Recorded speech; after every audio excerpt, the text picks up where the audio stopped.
come and literally took him out of a conference room, and I said, look, teach me. And for 2 hours taught me, and I started my blog. And that was a major shift in my way, not only career, but way of seeing the world, because I started to share everything. And it's almost une maladie, it's a sickness. If you look at all the crap I'm posting online, you see it's yes, we'd like to tell you about that. Yes. Later. But so 2002, 2003, you started blogging. You started also a side project that was a conference called Les Blogs that became the web. Yeah. Also, your company, you joined Six Apart, which was a very famous. I started a blogging company, and then the conference with my co-founder and ex-wife Geraldine, and we basically started a blogging conference which became a 4,000 people conference in Paris with... Who has been at the web ever? See, nobody. No, a few people. What? 3? 4? 3, 4. So 4,000 people, 85 countries from 200 people. We forgot the coffee as the first one. We had no idea it would become a business, and became a $4 million a year in revenue and profit. And it was a side thing, as you said, which is the best thing. Is sometimes you try really hard on something you think is really going to work, and it doesn't, but the thing that you do as a passion works. So yeah, I've fallen in love with events, organizing events like this. So by the way, thank you, Valérie and the whole team, there you go, for inviting me here, and for all of you to be here. And so events are great, because you never know what's coming out of this. You were the origin, the idea for Uber comes from a transfer between Charles de Gaulle and Uber was invented at the web. Dailymotion? No, not Dailymotion. Dailymotion was very early. I think at least they presented at a startup, and they came back 3 or 4 years later. Oh yeah, we have a number like this. We have Waze as well. I don't know. Where one of the startup competition was sold for $1 billion to Google. Uber, it was the 2 founders, Travis Kalanick and the CEO now, and Garrett Camp. Travis, I was literally with him a month before having dinner in another event in Hawaii. And we were having dinner, he was telling me, I really don't know what to do, but do you have an idea? I remember that dinner, it was fun. And 2 months after, he gets stuck in Paris, it's snowing, as you know, it doesn't snow much in Paris, but it snowed. And all my speakers got stuck, could not find a cab, which is already difficult in normal times, but if you have snow on top of it in Paris. And Garrett and him decided to fix it starts with a small thing. He decided to fix the taxis suck, especially the French, and they suck everywhere. And so they fixed it. Evermont also was a company that I saw very, very early at the web. Yeah. I mean, Phil Libin, when he first talked at the web, was a small entrepreneur with... Phil says that the web helped Evernote. Anyone using Evernote? Just checking out people. Yes, okay. All right. So he says that the initial European expansion of Evernote started there. Yeah, I mean, so anyway, so you never know what happens. Now I see this as always, wow, that might be the next Uber. By the way, I did not invest in Uber. For your fun, I was offered to. So the stake you paid him 7 years ago is now worth like 5 billion baht. The dinner you bought him, if you had put the money into the company, it would be worth that. But that's the lesson, Laurent. The lesson is they didn't know either. They were doing a limousine company, black cars, as we say there, and they're doing like a luxury service. That's how they launched. They had no idea it would be so big, pretty much like Zuckerberg had no idea Facebook would be so big when he did a dating. He's a geek, he wanted to date in Harvard.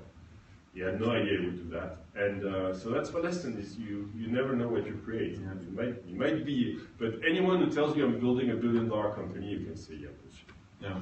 But they don't know. No, of course, nobody. If they know, you tell them you should go run a hedge fund if you can predict the future, you're going to make more money. But you were very early on in all these phenomena.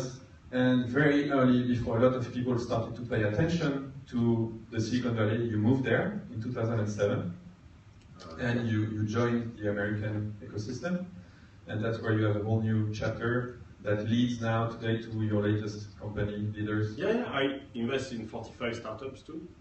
Among them, Lending Club, which... Lending Club, which was public, but LinkedIn. I was an angel in LinkedIn, so I didn't miss this one.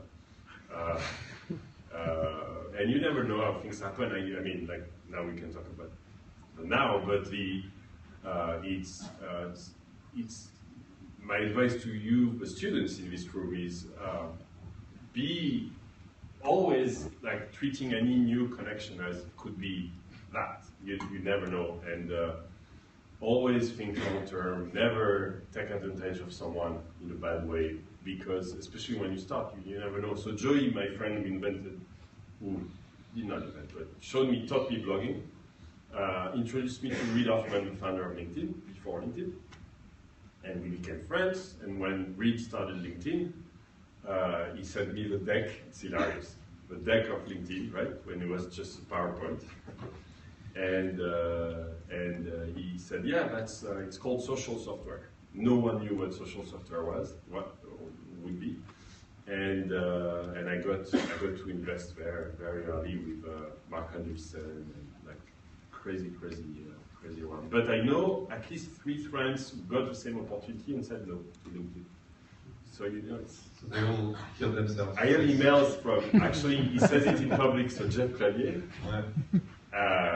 very famous French investor in Silicon Valley, said basically I don't believe in social networking. So anyone who gives you lessons on what they know, it's so difficult. Yeah. It's not a science, it's an art. Yeah.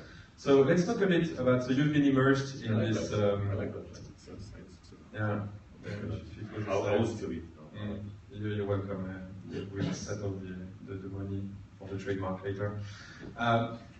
You've been immersed in Silicon Valley for 10 years, and the point of this discussion is also to talk about the trends. Yes. So there is a lot to be said. We can talk about anything. And you know, let's start with transportation and lodging, infrastructure. Yeah. What do you see happening in that field? You know, beside Uber, Airbnb, the obvious. I hear that some people are starting to sell their cars in Los Angeles. No, all my friends are selling their cars. All of them. So why? Huge trend. Because it's cheaper to not own a car. So I have a Tesla, like everybody in Silicon Valley. No, but seriously, if you don't, like, you know, here when I grew up, it's if you succeed, you buy a BMW, right? There, if you don't have a Tesla, you're a loser, honestly. And the first model starts at 50, 60,000. In France, it's a Rolex at 50. You need a Rolex. So there it's the Tesla. You know, if you go to Palo Alto or San Francisco, you will see Tesla everywhere. It's like, who doesn't have a Tesla? It's amazing. So we're talking transportation, but it's amazing. They took, I don't know if you saw, but they took, because people say, oh, it's a small market share, it's a small company, you know, it's very small. But if you look at the segment of luxury cars, like the Series 5, Series 7, Mercedes, like those Berlin, you know, the big like luxury cars, they took 50% of that. Those people who own those cars all switched to Tesla and they stayed on it. Anyway, it's amazing. It self-drives. I can now do my email just watching the car drive, almost dangerous. So what do you think self-driving cars is going to happen? Like 2 days ago, Uber announced in Pittsburgh that they have some... To answer your first question, I think that's a very good point you made. So the people, Uber, and that's the reason why I have a car, is I cannot, if Uber had, I only want a Tesla, I would Uber all the time, or Lyft. And by the way, maybe you don't know that, but Uber copied Lyft actually. The original idea between the ride-sharing by you and me, driving anyone, this UberX, as they call it there, I think it's Uber Pop, which is 4 million everywhere. But anyway, it's Lyft. So the original, so it's very interesting. But anyway, so yeah, people sell cars and don't own a car at all. Zero, because the most important for the millennials is to own a phone. As you said, I'm saying we, but let's say that generation that is, say, older than 30 years old. We call them people with hair. Yeah, some people say that. But they don't want to own anything. It's a major trend, and the car is like, they don't own. And so you just invested. They don't want a second house. They don't want a house. They don't want a. They don't want a car, and they get rid of it because it's cheaper. And what is this startup you invested in that you take a picture of your objects and they like store cool. it for you? Can you tell us about that? That's what I didn't miss. Yeah, it's called Omni. If you want to check, it's so same trend. So yeah, let's stop on this trend for a second. But the trend is I have too much crap. We all have too much crap. It's in our garage. It's in our house. It's in storage. The market of storage is exploding because people don't know what to do with their stuff. And they had a great idea. It's called Omni. It's beomni.com, B-E-Omni, O-M-N-I. And what they do is they send a concierge to your place. So it doesn't work in here, but it works in major cities. In the US, they are rolling out now. And they send you a concierge to your door, and they say, okay, what do you have that you want to store? And they take everything. So I sent, like, it goes from my, you know, I don't know, I have those Nintendo games from when I was a kid, but you don't want to sell them. It's like, you want them. But they, at the same time, they are taking some dust in the, you know. I was surprised they took your dog. And they take everything. So they literally, I sent 160 items there. So I'll give you an example. My ski boots. You don't need your ski boots until they're here, maybe. But I don't need my ski boots until October, November. So the concierge takes the ski boots. And what's cool, the difference is that they scan everything. So they have super high-end scanners. And you see all your items on your app. And when you need it, you just tap. They deliver it, so for free in 2 days, for $3 in 1 day, and for $20 if you want it in 2 hours, which is unlikely. It's kind of, I forgot I really needed it. So I give you an example. I came here, thank you by the way, Laurent and Valérie for organizing that, but I do paragliding. So one of my main motivations, in addition to meeting you, is to paraglide. Tomorrow, hopefully, the weather will be. I love paragliding. So you need those huge bags that you put it in, because I have 2 paragliders. And it was at Omni. So I tap, they deliver it to me. Here I have that bar. Or you know those huge suitcases that you use maybe once a year or twice a year? They're back. And anyway, so the genius of this app is this. But then you can take all your items, lend to a friend. So I can lend you my huge suitcase or my bag, which is very convenient. And then they're adding sell, because a lot of people want to sell things, but they will never do eBay. So they'll do it for you and take a commission. And so you go sell, lend, and they'll even rent your items. So that big suitcase, you say, would you like to rent it? Sure, would you like it? Boom. And so they see it as a platform for your things, which I think is super, such a great and they're very innovative. They just added something new, which now if you order something from Amazon, you get it, instead of getting it delivered to your place, it might get stolen in front of your door, or you might not be there. You set it to them, and then you set what time you want it. So they store everything, buffer, even what you didn't get yet. It's awesome, really, really cool. So yeah, invest in that.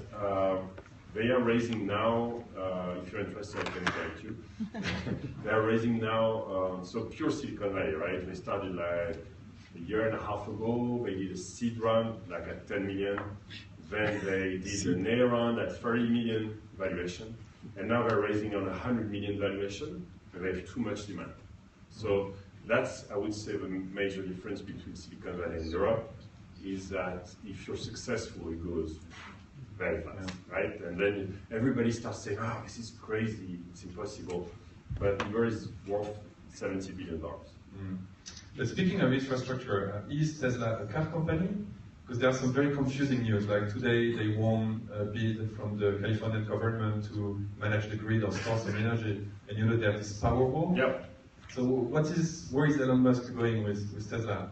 Well, Valérie showed me a Powerwall right here in the school. You guys have like batteries there, so doing the same. But I don't know, I think it's a software company. What's amazing is you have this 3G connection non-stop in the car, and whenever you drive, it just learns all the time. there's a spy in your car, basically. They send all the data. So you're basically teaching Tesla how to make an autonomous car. Yeah. It's like each time the autopilot doesn't work, which happens, you grab the wheel, it learns. And that's super impressive because then the car says, there's a software update. And you update it, and I know exactly where it did wrong, and it doesn't do it anymore. Like, wow, my car just updated and learned something. And that's where they're like, I think, really 10 years ahead of anyone else. Because it's not about the quality of the lever and of the, how big is your engine, like all the other car manufacturers were running after, or how beautiful is the car. It's really about the car self-updating and learning. That's amazing. I just finished reading the book, the story about Elon Musk, and they tell how he's approaching SpaceX.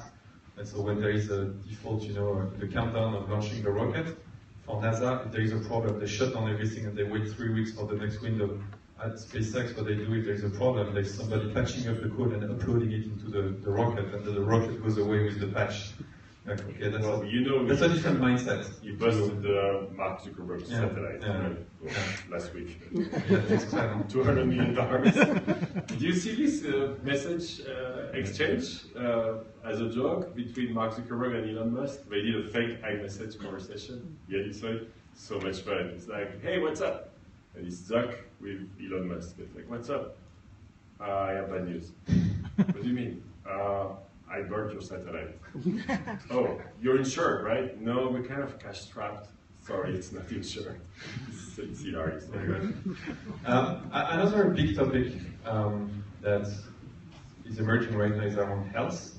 Yeah. What do you see changing? So it's crazy. So I want to have a little fun here. Tell me if this is the case. But 10 years ago, I actually spoke in Davos. And there was a Swiss professor, and I have nothing against Swiss professors, just so you know. Next to me, he was telling me, oh, no, we the Swiss, don't like all this sharing. And I was arguing, blogging was amazing, and people should share, and he was like, we don't like that. It was very interesting to see, right? And now so with health, I'm very curious because I see the French totally very against it. So here is one thing that happens. One of my best friends, Martin Varsevsky, has just raised $250 million to do the Starbucks of eggs freezing. Woman eggs freezing, that is. So you say eggs in English. I know it sounds like a little, but and so the idea is the following: is it legal in Switzerland? Can women freeze their eggs? Depends on how much money you have, like everything in Switzerland. Is it? I don't know. No, because in France it's not, and in Spain it is, that's why I'm asking. I don't know. And so... Congélation des ovules, est-ce que c'est légal? Est-ce que quelqu'un sait? Oui. Oui, c'est légal. Ah, it's legal, okay. It's legal. How much does it cost? How much does it cost? Je sais pas. Ah, mais tu devrais, hein? Moi, 35 ans. No. They can find a few eggs always. So anyway, Varsavsky is launching a company. So he's doing something very controversial. He's saying every woman in the world should be able to be insured to have babies anytime she likes. Just saying that sounds like normal, but like I know a lot of people. So he could not do that in. No. And so he's making it like super simple, like a few. Well, it's not so simple because you have to have a lot of eggs. So you have it's not as simple as for the men, for example, to freeze. But the process will go from like $20,000-$30,000 to 10. So for 10, you're insured for life that you can have a baby, even at 65 if you like. So that's where you start to. And then they screen the eggs, you make an embryo, they screen the embryo, and he's basically saying it's amazing because women will be able to work and just have it on their own. And just for the story, I did so anyway, this is one trend happening is having babies, having sex is completely outdated. Basically, he's announcing that most people will not have babies the traditional way. And if you do, you're crazy. That's when it's, you know, this is a very interesting trend. And I have to say the San Francisco crowd is extremely progressive. And I thought of myself being progressive too, but I got trapped a few times by, so I tell you the story, it's okay, it's online. But I sit next to a woman at a conference in San Francisco, and she tells me, oh yeah, I'm like, how are you? I'm so happy I'm going to have a baby in 2 weeks. I look at her, I'm like, oh, great, so tell me about it, and I tell you a story. I chose literally on a catalog, right? And I'm blonde, so I wanted blonde, so I have chosen a blonde male. Then I wanted Ivy League, you know, college, you know, super top school, so I did that, got that too. And then I want athletic. I'm athletic, you know, I do a lot. So also, and she keeps going like this, and it's literally like Tinder for, you know, your baby.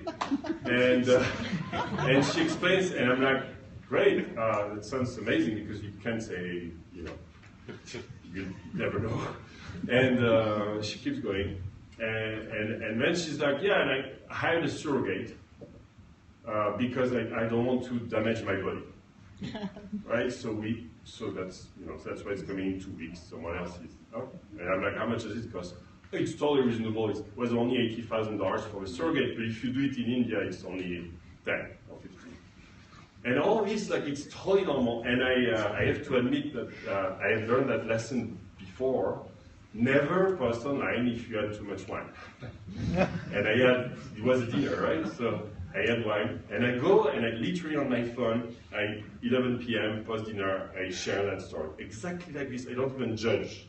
Zero. I just say it like I just told you, facts, right? And at the end, I ask a question. I said, has anyone thought about that future baby which won't have a father at all?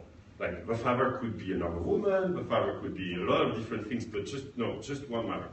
And I asked that question, and I switched off my phone, I went to bed. Next morning, I opened the phone, 8 a.m., 400 comments on Facebook, all women, including Mark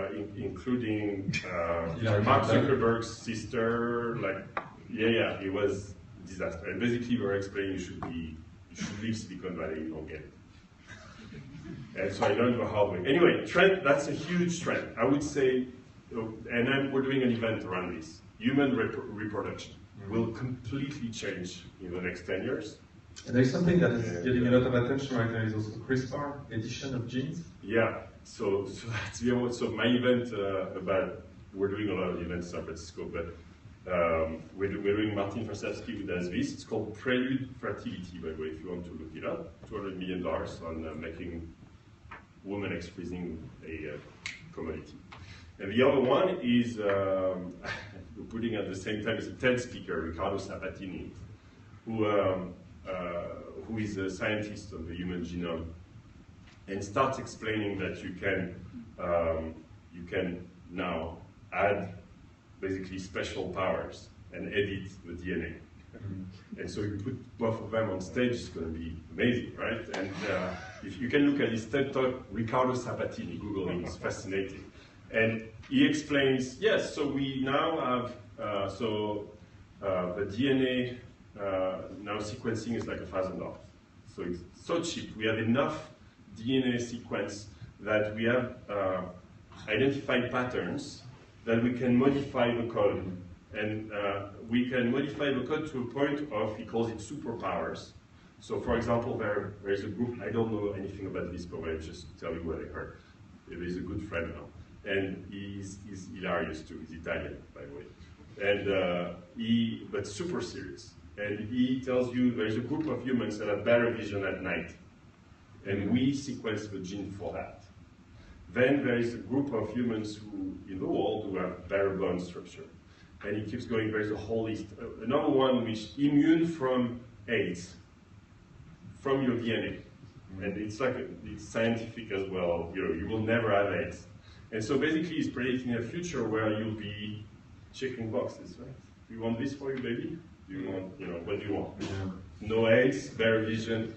But with the same technique also, they actually are curing forms of cancer that were unable, nobody was ever able to cure. So they extract the genes that are sick, they edit it and they put it back in the body and they cured some cancer patients. I'm not a scientific, but I like organizing events and this will be amazing.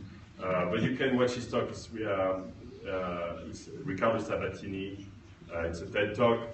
The better version of him is him at a dinner with some wine because he says a lot more things.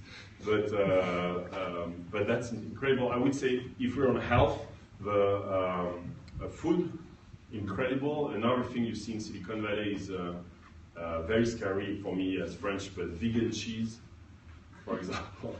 Cheese that has zero animal, anything in it. Then vegan milk. It's crazy, and you can sit to at a restaurant and have those. You got the entrepreneurs who make them, who start telling you that eating meat is disaster for you. I mean, it's very interesting the dynamics here that happens with food as well. So we're going to have an event on that as well. There's a rumor that Unilever is about to buy Jessica Alba's honest company for $1 billion, and they bought a dollar shaving club 1 month ago or something. So they seem to be moving on that. Fascinating. I don't know anything about it, but fascinating. And those are the conversations. We talk a lot about that, and a ton of startups are starting to launch around food, around, of course, measuring your body. You know that with Fitbit, which is a great success, but this is only a beginning. We'll measure everything.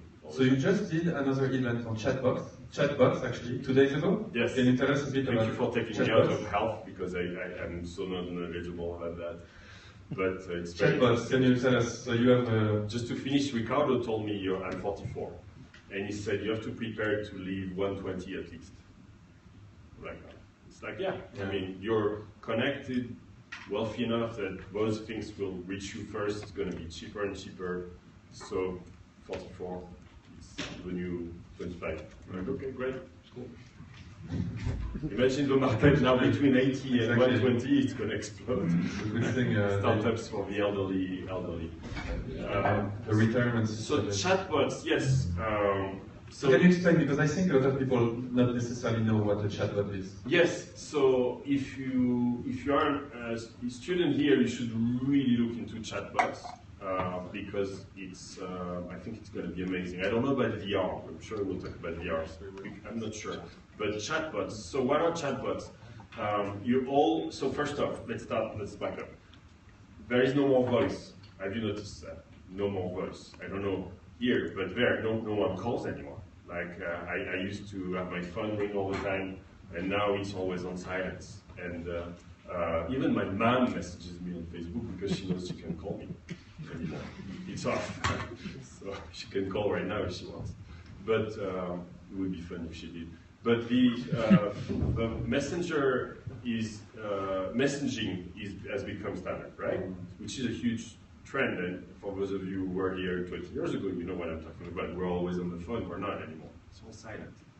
And so messaging is becoming huge, and what's happening is some people, like the heads of Messenger at Facebook, are announcing, without saying it really, but they're talking about the end of the apps. They don't say it as Facebook, but if you talk to them, that's what they say, apps, done. Why? Because people don't like downloading apps. You have to upload them, you download them, update them, then you're like stuck in a silo. So these are the new apps. So the new app is what? It's a bot that you chat. It can be on iMessage, on Messenger, on Line, WhatsApp, Kakao, yes, all of those platforms. And basically they're recreating the same experience as an app, but as a bot. So we call them a chat bot because you chat them. And so to be clear, you're chatting with a machine. You're chatting, so it's a hybrid. It's fascinating because it's a hybrid of a machine with humans. So the best known, I would say, is M from Facebook, which I have. I can show you if you like. Anyone else? It's not spread yet. So it goes on your Facebook Messenger. It goes at the top left, just to let you know how important it is for them. It's called M. and you chat M. And M is a bot. So you say, hey M, book me a table at L'Atelier in Las Vegas for tomorrow. And she's like, I don't know why I say she, but and she's like, sure, I'll work on it. And so what they try is to automate every single task that you can ask. So and make it software. It's fascinating. And we have an army of people that fix the robot when it doesn't work. So I ask really weird stuff like that doesn't, like, it has to be a human. It's very interesting. You actually have a human calling. So to be clear, what's going to happen is that instead of downloading the app of my airline, I'm going to go to Messenger and I'm going to chat with my airline to say, I would like to check in, and then my airline will send me back my QR code to board the plane. That's a bit the vision. I think it's going to be worse than that. I think it's going to be like websites, right? If you don't have a website 10 years ago, 5 years ago, you were like, you don't have a website. And now it's the same. I cannot find you on text because that's what people, like millennials, want. If I cannot message you, text you, you don't exist. You don't exist because that's what they want. They want that. They don't want to talk to anyone. Just, oh my God, I need to call someone? Done. And so, yeah, rent a car. You have a problem with an airline, you want to, anything, with a restaurant. Like, we don't really call for booking much, but still, right, with Open Table. But that is a huge trend. And then, so Stan from Facebook announced literally 3 days ago that they actually now build a website within Messenger, the equivalent of an app in Messenger. You can build your whole store, for example, if you sell flowers. I don't know what. You can like swipe flowers until you find the right one. They send you the different components inside your app. So you have to rebuild your service, and I would urge you, I am myself, rebuilding your service, looking into this, very easy. And of course, payment is integrated. They announced that 3 days ago too. Payment integrated, storefronts inside, huge deal. And so we had an event where instead of looking at the big guys, well, we had the head of Messenger at Facebook on stage, but we also had startups. And fascinating. So we had 5 startups. And by the way, everything we talk about, I put on the blog post. If you look at medium.com/Loic or at Loic, on Medium you'll find it. I put the links for you. But most of what we talk about. But so one of the startups is dating. So you text a bot for dating, and you say, I'm quoting the founder, you might find this horrible, it's very Silicon Valley. I'm Jewish. Okay, got it. What else? I love sports. Okay, got it. What else? And like she again. It's called Bobby, by the way. Screen you and then find you matches, and it's a bot instead of being Tinder, right? So it's a bot. That's one example. Another example is a savings bot that you authorize, a little scary, you authorize your bank accounts to. So you authorize your bank accounts, and the bot will screen every single expense and text you and say, hey, I saw you rented this car from Hertz or Avis at $200. You could have paid $120 there. Would you like me to tell you next time? Yes. Next time you need to rent a car, boom. So all like, automated. Or your insurance, your car insurance is really screwing you. So that's another example. But the other example was fascinating. It's called, help me. Loic Walker Replica. Yes. Replica. You upload yourself. Replica. Have a look at it. Replica with a K. Replica, like replica with K.ai. And so that's a startup, and you just text them with your phone. And first off, it's cool if it takes off, you will reserve your name. So I have Loic, so you can have yours. And then here's the idea. They will recreate a virtual version of you based on analyzing all your messages. So you text the bot. You remember the Tamagotchi, right? Same idea. Instead of being it's a bot on your phone. So it's working with the idea that people they have time. They need to have fun. Or sometimes they're lonely. So you talk to a bot. And that bot asks you questions. As you start, you can stop it. But every day we'll ask you a little bit. Like, what do you like? And try to understand you. If you text that bot for a year, it will have learned enough that it will then be able to text as you. So it becomes you, basically. And the idea is that if you die, well, there is a replica of you. But also what's really cool is that I can train my bot and my wife trains her bot, and then the bots can talk to each other, and we don't have to talk to each other anymore. That's really cool. But so the idea came from Virginia, the founder, lost someone, and analyzed all the messages, all the emails. Imagine if I could access that. Access all your email, all your Gmail, everything is stored there. Then all your text messages, then, you know, and they read about that, they learn, and they'll answer as you. They start thinking as you. It's fascinating. By the way, this is not like a startup. This is really, they're trying to do AI. They have scientists. This is no joke. Like, this is really good software. It's not like, you know, just Q&A. But it will look a little dumb. I mean, it's... and that's until you can get the DNA of the person and grow them again, and then they're back. It's just for the buffer, but they come back. But it's, yeah, but it's fascinating. It's the whole fantasy of downloading your brain into a machine. Here, instead of downloading it into a machine, the machine learns you, because they have so much data about you that it learns, and it's fascinating. And that's a startup. I bet it will work, because people will pay for that. Like the fantasy of, like, so if I die, I'm still there. You like that? Oh yeah, people want that. It's frozen and the bot speaks for you. But you said something very big. By the way, nothing prevents you from using those eggs after you die. No, but some people get frozen. You know, completely frozen. Yes, yes. Well, that didn't take off much. No. No. Even there is even one of the companies like that is, how do you call it, cryogenics, right? Went bankrupt. They had to get rid of all the bodies. Oops. They froze people, right? Oops. They went bankrupt. The family wouldn't pay, so they have hundreds of human bodies. It happened. Yeah. Wow. The future is amazing. Yeah. But you said something very, very important. You said basically that chatbots have the potential to kill apps. Yeah. That's a huge message. Yeah. So today, as a business, you should focus on building a presence on one of these messaging platforms.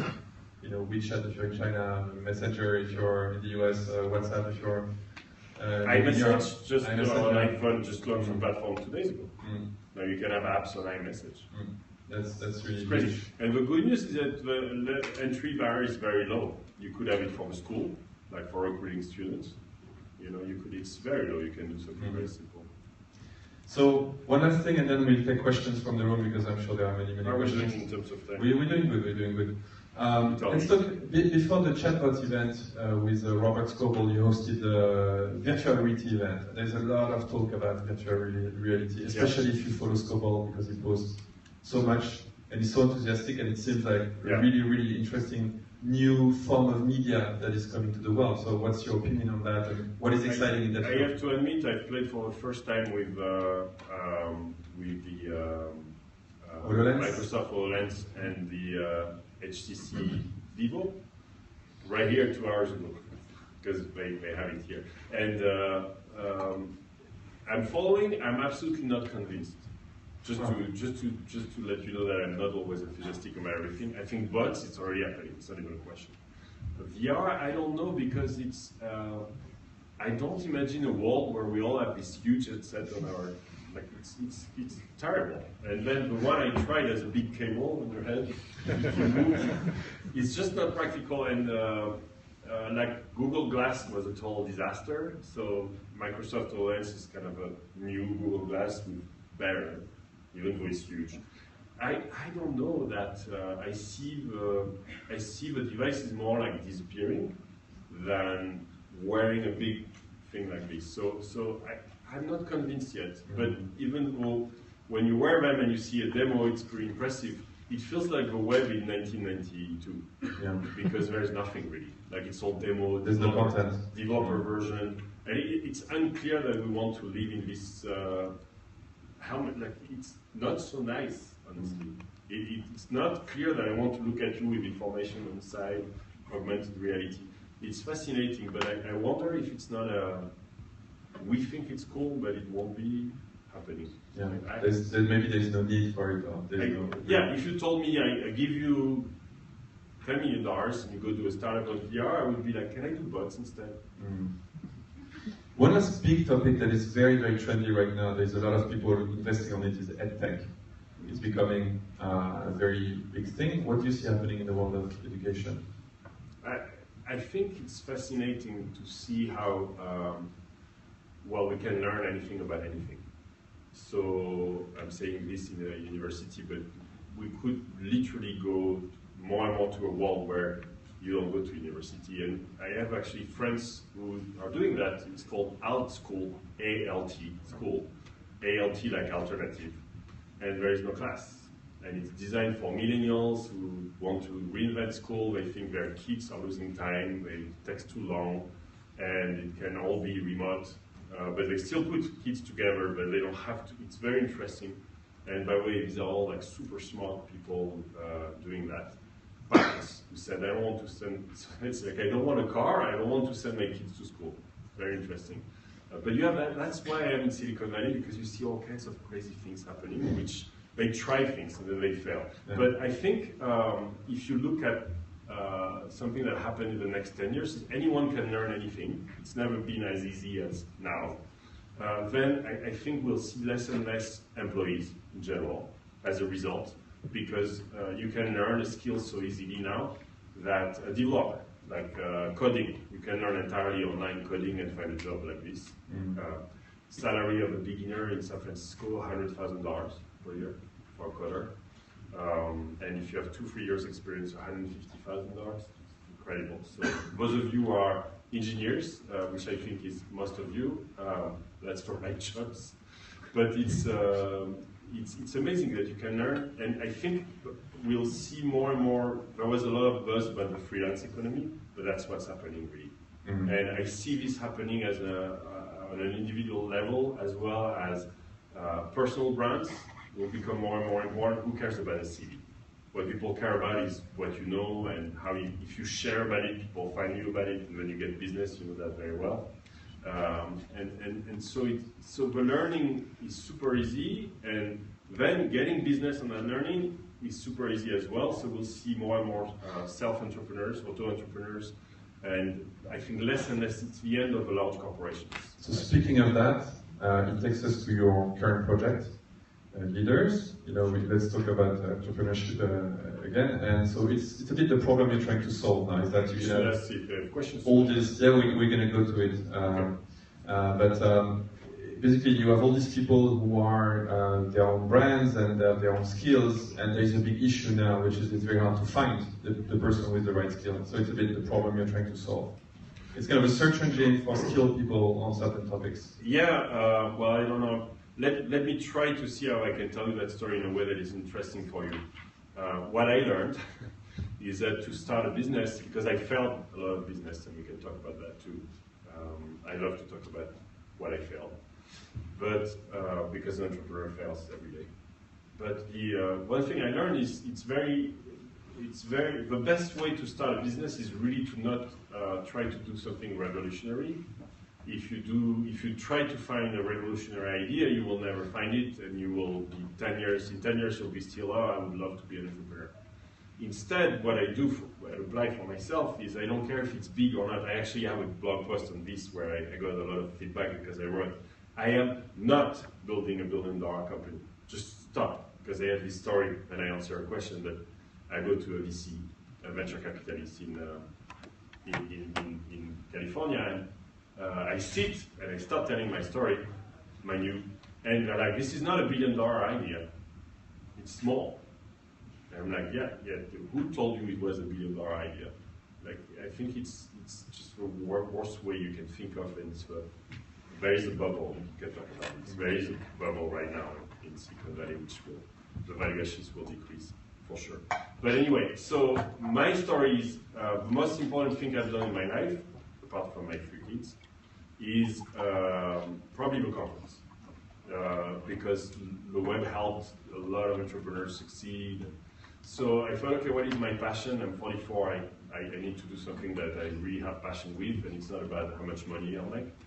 And that passion is to find amazing people doing incredible things, impacting the world, and find them and help them impact the world. That's the big picture. But you don't start a business like this. You start it very narrow, and very narrow, same story, but you have to start somewhere, is I always felt as a conference organizer, it was very difficult to find these people. So the way you find people that you put on stage is you read about them, you read a book, the book is amazing, or you go to an event, you hear about someone, and then you try to get them to speak.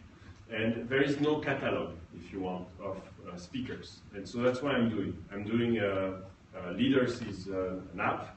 It's not available yet. We are coding it. Where you go and you'll find 10,000 people, and those 10,000 will tell you, okay, here is this person just spoke at TED. He got a Nobel Prize, just throwing examples. He's Forbes 30 under 30. He spoke at you know, whatever. And we'll basically creating a pulse of people doing interesting things, and then you'll be able to book them for free or not as a speaker to an event. That's the very beginning of what we're doing. We're doing it in technology first, so start very narrow.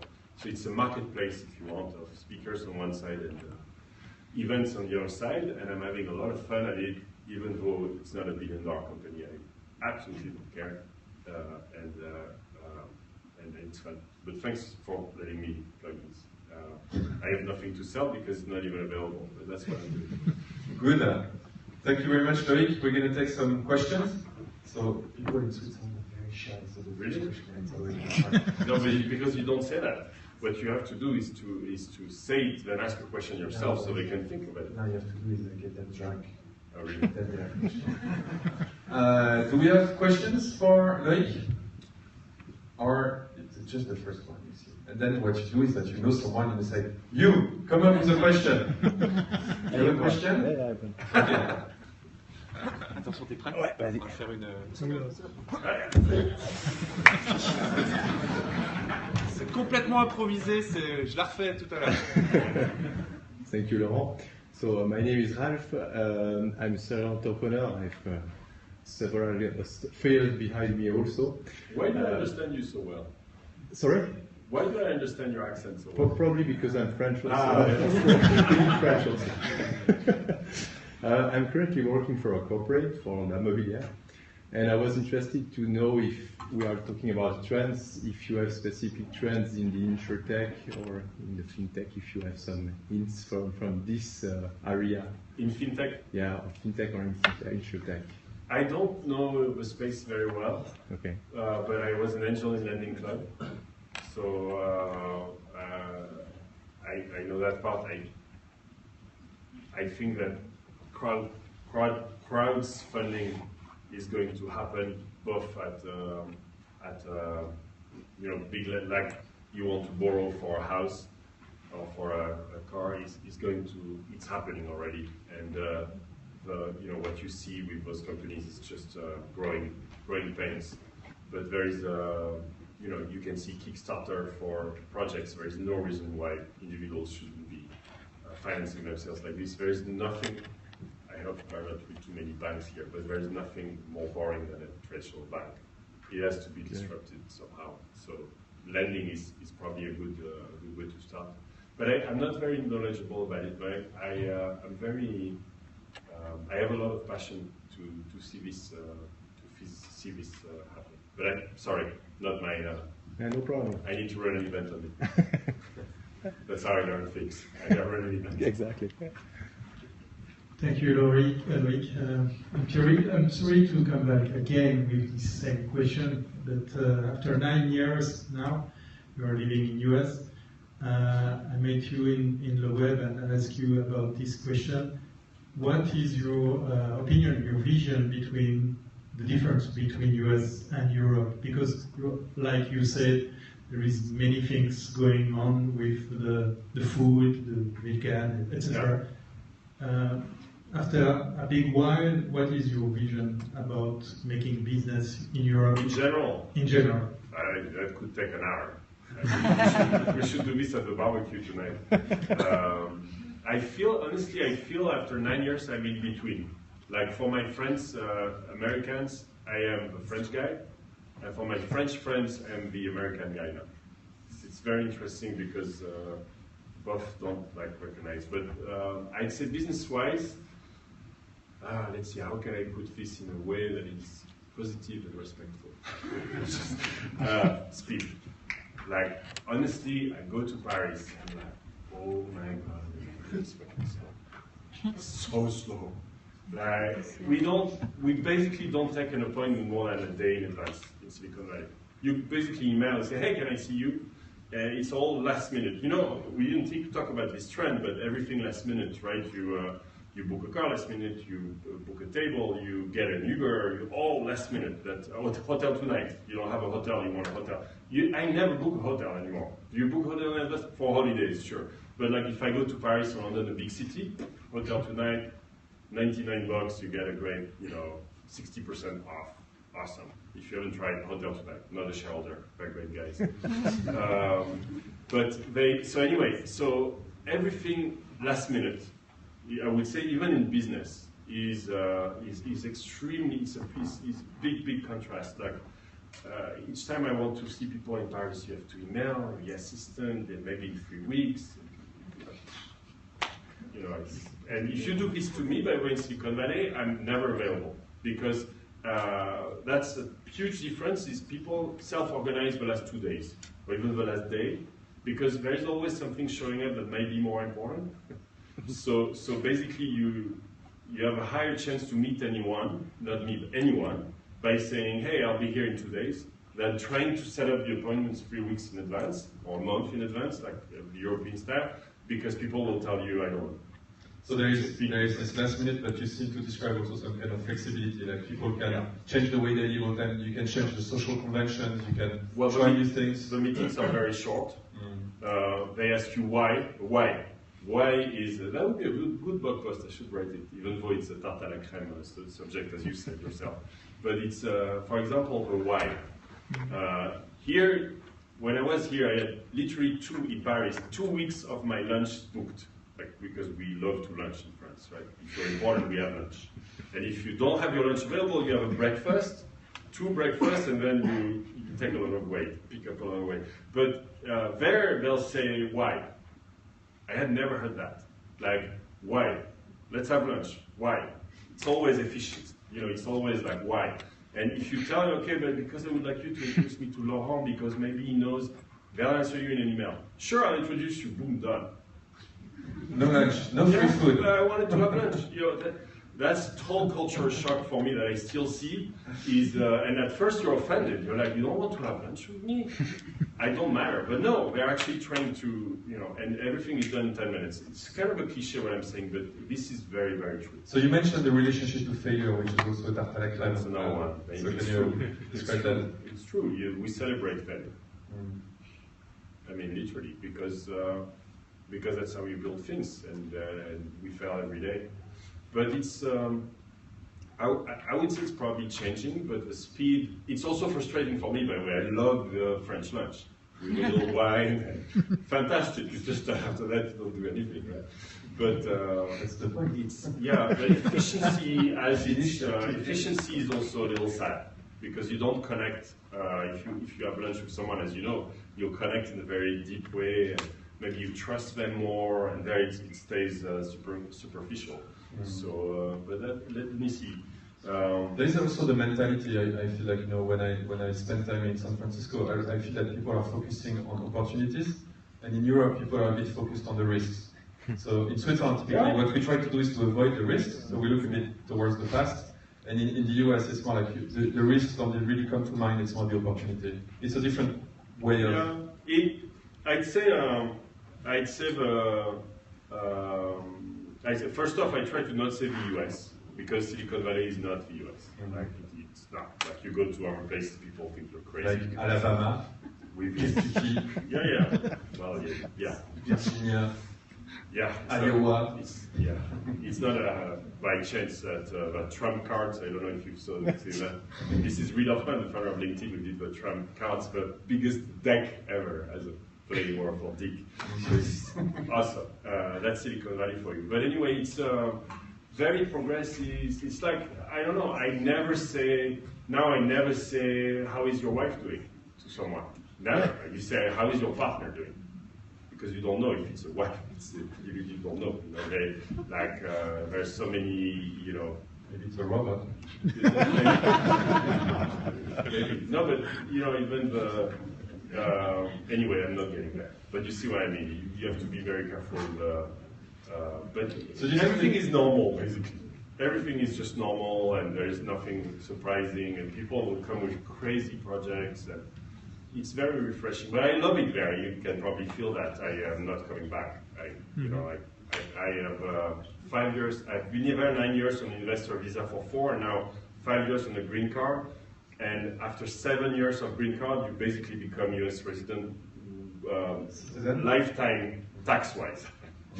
And so it's big, because they tax you worldwide. So then after, if I come to Switzerland, I still pay my US tax. And by the way, I pay more tax in California than in Paris. Just for reference, people think, and it's crazy. There is a 1% on your house per year. It's like a wealth tax. It's very similar. More, actually. And anyway, so that's a big decision, but I think I'll just get a passport.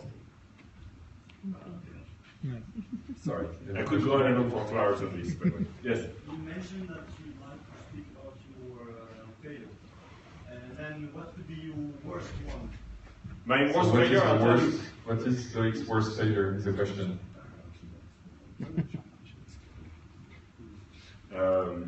My worst failure is I wrote a blog post about it. It's actually linked in the Medium post I wrote about this. It's do not build in someone else's garden. And that's my worst mistake. I could go. By the way, I could give a 2-hour conference on my mistakes, which I do sometimes. You have to explain that. So you built a company that was using Twitter data.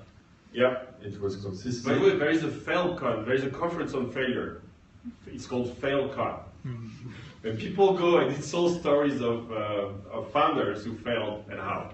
Very interesting. So you have Dave Morin, who founded Path, that failed, and he explains why. It's a very cool idea. You guys should do that. Yeah, the main sponsor is the Pompe Funèbre Générale. So I started a company called Sismic. And that was a huge learning for me because we did like 6 pivots. It was 10 years too early, basically. It was video chat. Well, so yes, 10 years too early. I have this passion with video that you can see with Facebook Live. Merci beaucoup. That you can see with Facebook Live. And si on peut baisser le son du micro. Ça va, je suis le pro pour ça, je fais comme ça. Merci Laurent pour les. J'attends que tu parles. Oui, justement, mais je voulais meubler, donc. Non, donc. Non, on va expliquer. English. Sorry. So I started video conversation because I love video, and now I would say a lot of what I see in Facebook Live. No, exactly. Maybe I can tell you. So basically, Sismic was started in 2005 or 6. Yeah. And it was before mobile phones. The concept was you would go and use the laptop camera, and you would make a small statement, like a 10, 20, 30 second. You would say something. It would become like a tweet, a conversation. People would follow up.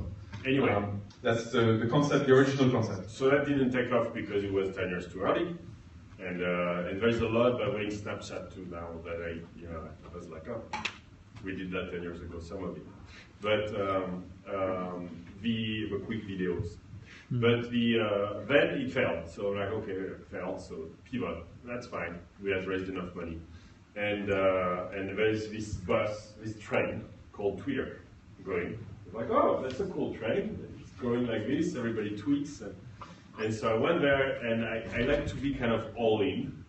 It's like I go all in. So I changed my whole team. I changed what we're doing entirely into building Twitter apps. And I was like, this is the new thing. And we all build Twitter apps. And it's crazy what happened to us. We go and we're invited at Twitter headquarters where there were only 50 people.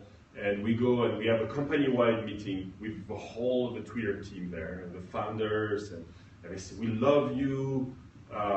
Tell us your roadmap. So we go every month, present our roadmaps and what we're doing. Anyway, everybody's super excited with partners like this and fantastic.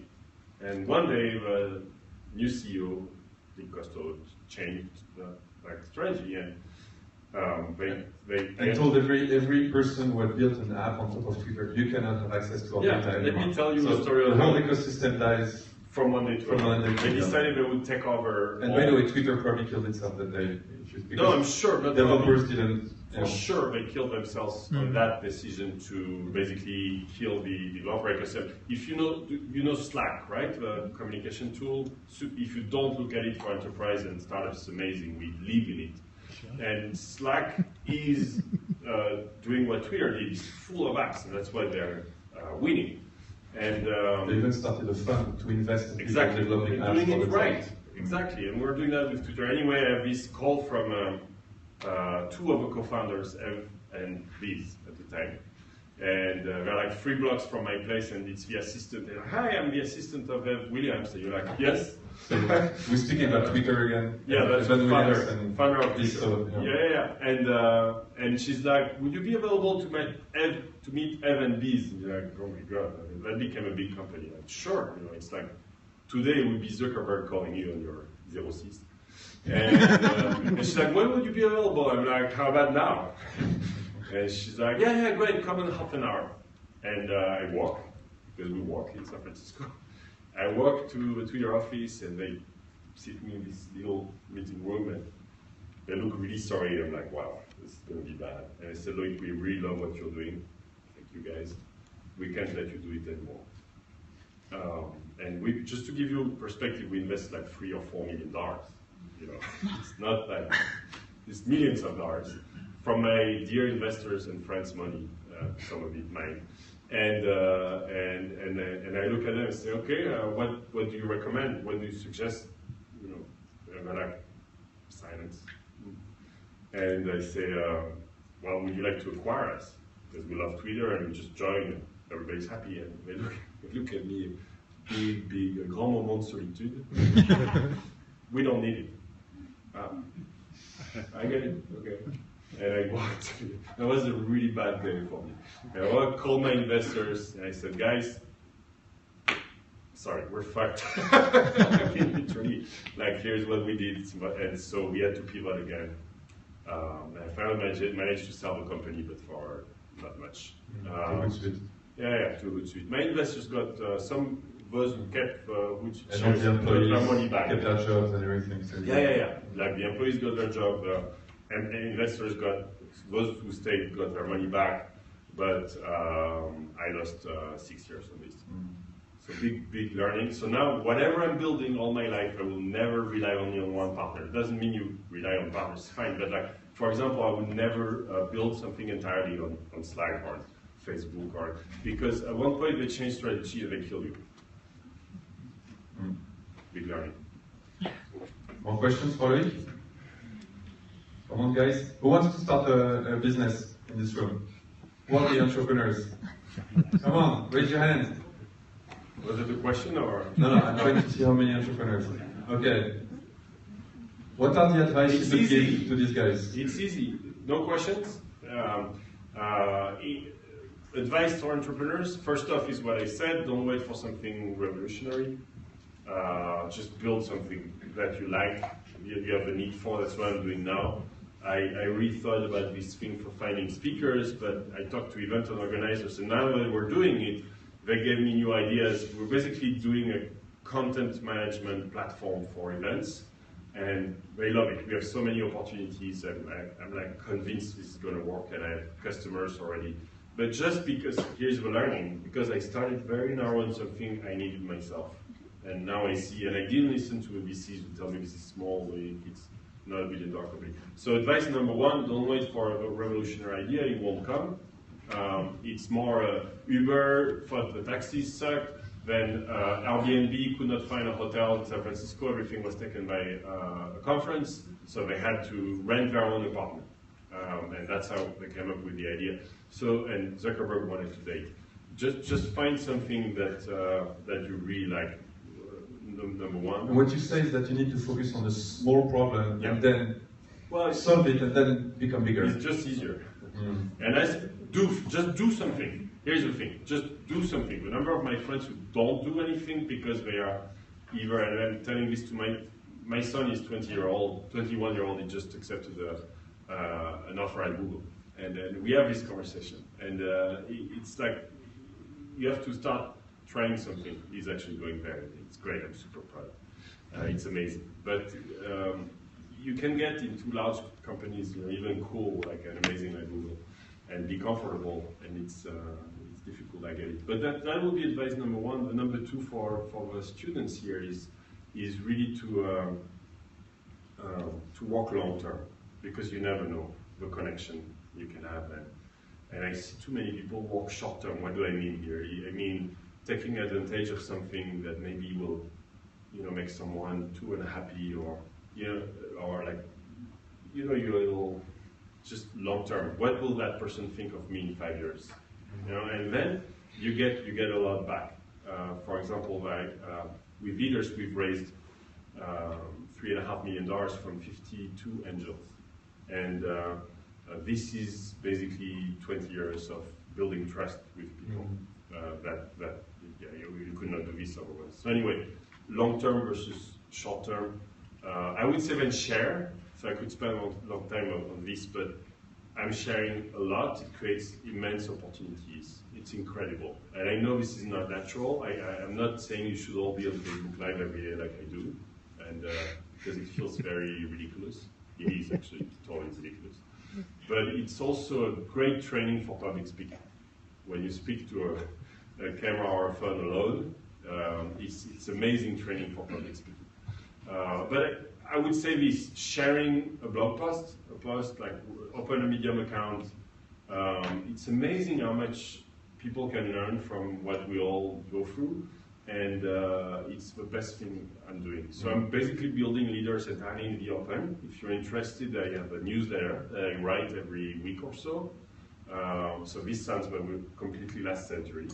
But newsletters are clearly coming back. It's back. Yeah. Here's why: if you write, so you used to write on a blog that you could come or not, but it's your space. Now it's on Facebook. Here's what's happening with Facebook. Facebook, as you know, controls the feed. So if I write something on Facebook, or if I post a video on Facebook, the algorithm of Facebook decides if you will see it or not, even though you're my friend on Facebook. So you don't reach your likes if you have a page, you don't reach your friends. So actually you reach, a little fraction, and so a newsletter is great. So try to write one every month. I try to write one every week, and be obsessed, which by the way would work really well as advice as well, is be obsessed on how you help others. Sounds like not business, right? But it does. Like, for example, right now, as I'm talking to you, I think, okay, how can I help a student here, or how can I, and that's how I write. So for example, I gave a keynote last week in front of 200 of the best Silicon Valley investors. It's the elevator pitch. It's 4 minutes. So it's an interesting exercise because you have 4 minutes. It's not, it's 4 minutes. And I shared it, and instead of saying, hey, I did this, look at it, I said, here's what I learned doing a 4-minute pitch. And here's what I recommend you do based on what I learned. The first thing is define how big it is, define the problem you're solving, like we just said. Have passion with it. Whatever I do, I have passion with it. Because otherwise, how do you want to sell an investor or even a customer to anything if you're like boring speaking like this, for example. So I wrote that, and my presentation reached 200 people in the room. The video reached 37,000 people. And from that, I got bombarded by ideas, partnerships, some customers. So here's the learning. So you basically show people how they can help you in a way, and what expertise you have, and what you can give them. So you can create a possibility for an exchange. For sharing. If you share something you learn, it might not seem this way at the beginning because you might not have a following. People tell me, oh, but you see how much following you have. But sure, but you can build it tomorrow. And just start. It's a very good habit to have.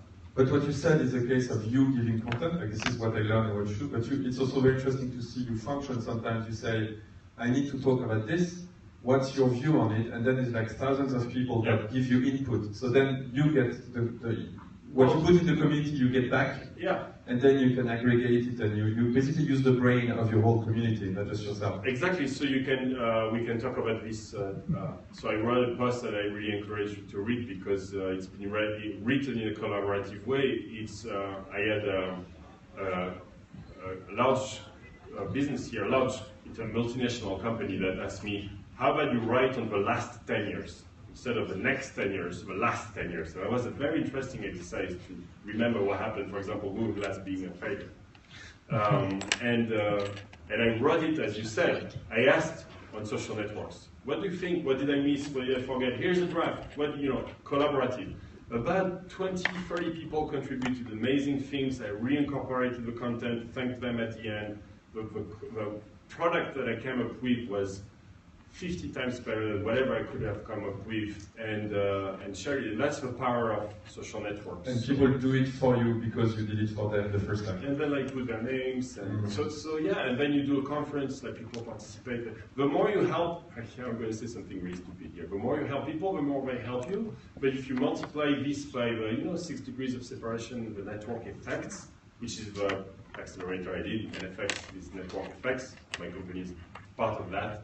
They're obsessed with network effects. Does your business have network effects? How does it have network effect? How does it spread?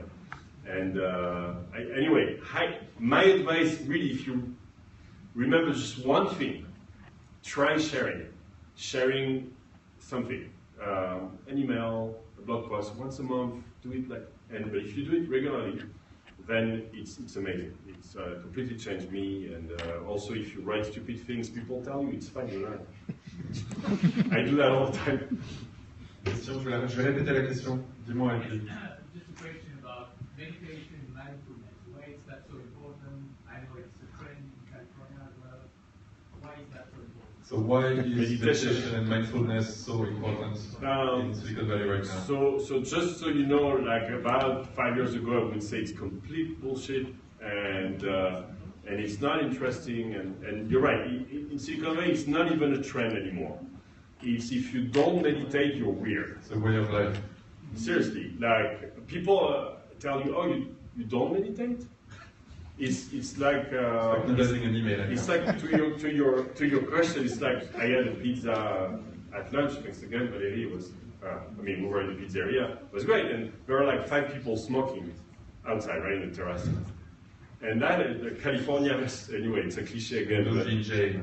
Yeah, no, not even in jail. They'll be like, you're killing yourself. Why are you doing this? I used to be a smoker. But anyway, to your question about meditation, it's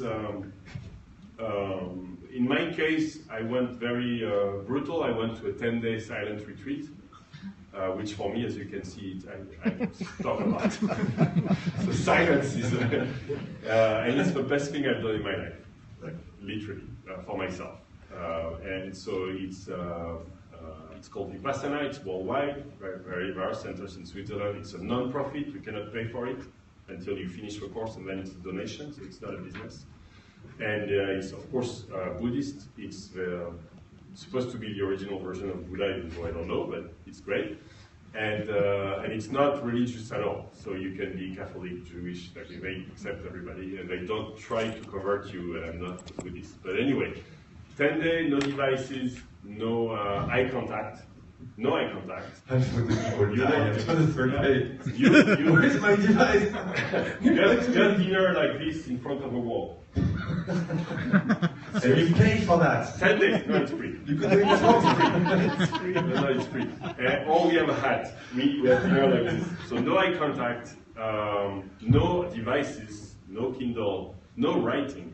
So suddenly your brain has no input, no output. Think about that, in that world where we're in, where it's input, non-stop, right? So very interesting things, and then I'll answer your question, but this is very personal experience. If you kill the input into your brain, so no input means what? And you're in the perfect place for this, you see trees and birds. And then suddenly everything becomes interesting because there is nothing coming in. No one talks to you, no reading, no books, no radio, nothing, zero, because you're in the forest generally or something like this. I can tell you one thing, is there was, you have a minimum thing, there was like a shampoo bowl, yeah, for my hair. I mean, like soap. Okay, soap. Liquid soap. I had that. And you sit there and you start reading the label.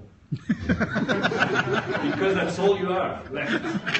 And you're like, where is that soap made? That's interesting. What's the story of that soap? Like, why is this bottle? Because your brain has nothing in. And so here's what's interesting is your brain starts thinking about you probably have 20, 30 things you really think about right now. Like problems with your work, your family, I hope not, but things that, like running, if you close your eyes, they bombard you, right? After 3 days, those die. Because your brain is like, I thought about everything already.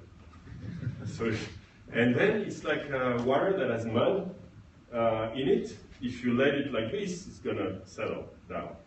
And your brain, and that's the most amazing thing to realize, it takes 3 days. This is why the Vipassana course is 10 days only. You cannot go for 3 days, it's 10 days, because you need 3 days already to get to that state. And first benefit is I had no idea my brain could do that. So suddenly, instead of being bombarded, it's like nothing happens almost, it's very quiet. And then you're very focused, fascinating, really fascinating. And so 10 hours meditation a day for 10 days, wake up at 4:30, it's crazy, but I highly recommend it. But you don't have to do all that, you can start with an app that is called Headspace, thank you. You can do that. Anyway, it changed my life, because suddenly you find things which you thought were very important, absolutely not important. If you're 10 days with nothing at all, you come with a pillow, that's all you have. No ownership of anything, by the way. You just come and like that. Why is it so important? Because the same people that invented it destroyed our brains. So if you look, Evan Williams is into meditation, founder of Twitter. Jeff Weiner, CEO of LinkedIn, totally obsessed with meditation. The same guys who send you all those notifications, and, you really need it to take, they're like, oh my God, and they switch off. And so it's a very interesting phenomenon, and I think we just realized that we need that back. And so Burning Man is so successful also because it Burning Man puts you back into your roots. That's another story, but yes, it's connected. So why is it so important? Because we screwed up. We are all addicted to emails and notifications and text messages, and if you stop for a day, 2 days, 3 days, it becomes amazing. So just stopping for 20 minutes. That's what I do now. Is 20 minutes a day. I highly recommend even 20 minutes a day. And this is not me, by the way. Read the books from Mathieu Ricard, a French monk. Amazing, and he tells you that it's like washing. We take showers, because if we don't take showers, we become dirty. The brain is the same. Pretty simple to understand, right? And if you do a little shower for your brain every day, which is just sit down, nothing coming in, it feels much better. If you use the analogy of the shower with people in France, they're going to be like, okay, so I just have to meditate once a week. I'm French, sorry. It's worse in Silicon Valley. People think French women have hair under their arms. And I've never seen one. So I don't know where this cliche is coming from, but it's okay. I guess one last question. French Swiss, you had to drop one. Yeah, exactly. Yeah. Okay. No, I take a shower. I'm also like my French friends think I'm Swiss, and my Swiss. Do I stink or what is that? No, you're okay. It's because of the deodorant we put earlier. But what about what is it you don't like about Silicon Valley? We always talk about the great side of it. Is there anything that you don't like? Well, to the point we're talking about the intimacy you get from a 2-hour lunch and the close friendships, and it's also tarte à la crème. But I have now very close American friends, very, very close, that would literally, if something happened to me, would just drop everything. This happened. It takes a while. I would say it takes more than here. But what I don't like, a lot. You hear a lot, for example, about when you're above 40 in Silicon Valley, it's hard to get a job. Is that true? It's the same here. It's the same here. Like people want to hire young people. It's okay. I mean, I guess it is what it is. It's the same. It's not a Silicon Valley thing. No, I don't like Trump. But I love how progressive Silicon Valley is compared to that. But yeah, it's two different countries basically. So I see a lot of American culture, as they said, which is obviously not culture, which I don't like. I don't like that they think they are very insular. I'm saying this in Switzerland, which is interesting, but but like literally, when like so many people have never traveled abroad there. No, the country is so Loic, since you said French people are slow, everybody here loves you. You know, because usually we say that about Swiss people, that they are slow. Yeah. And you say the French are slow. I don't know, but I love it over there, but I love Silicon Valley really. I think it's its own country. It's not America, but there's a lot of things I don't like in America for sure. Thank you very much, Loic. My pleasure, thank you. Thank you. If you can understood well, there's going to be a cocktail and barbecue just on the left, mais pas tout de suite. Ça a été annoncé avant, je ne savais pas. Allez, the floor is yours. Thank you very much. Des remerciements tout chaleureux à nos